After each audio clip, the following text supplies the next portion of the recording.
some noise for Orange Juice in a Blunt. Whoreson, the story of a ghetto pimp.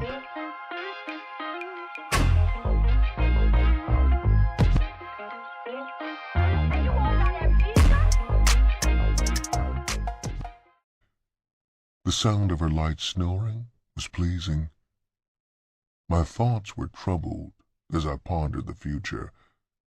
I kept trying to push the idea from my mind, but it was no use. I recognized the truth of my problem. No matter how much inconvenience it would cause me, Boots would have to be mine. Instead of going to sleep, I rolled her over on her back. Then I kissed her eyes, nose, neck, till she moaned and came awake. Blinking her eyes, she stared at me in surprise. "What, baby?" she asked sleepily. "Ain't you gonna get no rest?"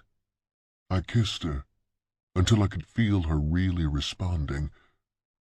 "Tomorrow, honey," I whispered. "You gonna move your clothes in here. I'm not giving you time to choose. I've already chose." I had her complete attention now. She twisted around affectionately so that I was gazing down into her beautiful dark eyes.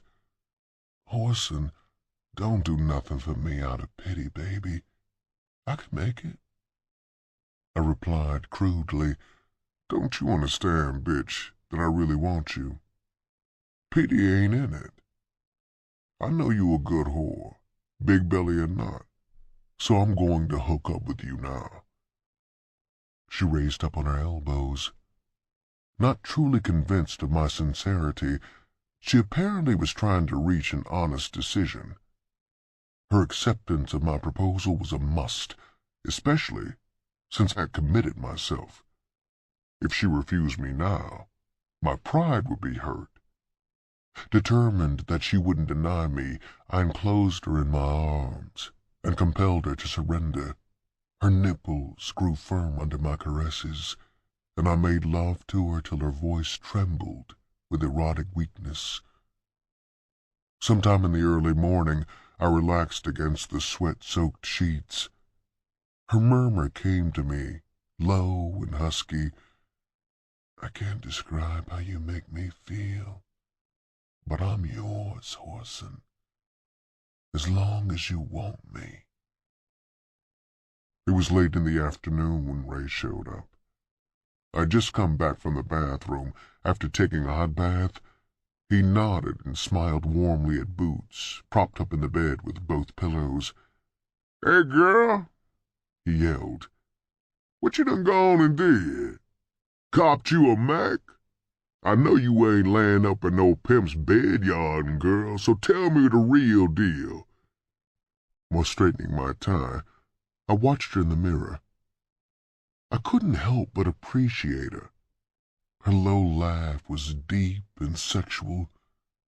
When she smiled, her face took on a rare beauty. She asked lightly, "Are you congratulating me on my choice or warning me, Ray?" I slipped on my overcoat before interrupting. "I'm ready whenever you're ready, Ray." "Wow!" Ray exclaimed. "Man, what's the deal? You done got sharp and even choked up tight on me." I laughed and opened the door, ignoring his remarks about the suit and tie I wore. He was just as immaculate in his attire as I was, except that I wore a tie, and he didn't.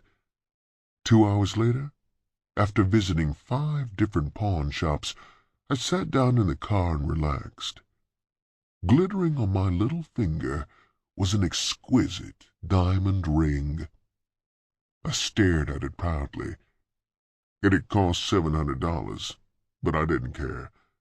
My bankroll was down to $9, yet I didn't have a concern in the world. Whether I was stupid or just didn't realize the value of money, I can't say. After all, I was only 16. Still, I wasn't doing too bad. Jesse had made a better hustler out of me than I realized. It was many grown men who couldn't compare with me when it came to getting down and getting cash money. Here I was, in a strange town, with a pregnant whore to support, and yet I didn't have any doubts about living, because if the sun came up, by the time it went down, I'd have figured out a way to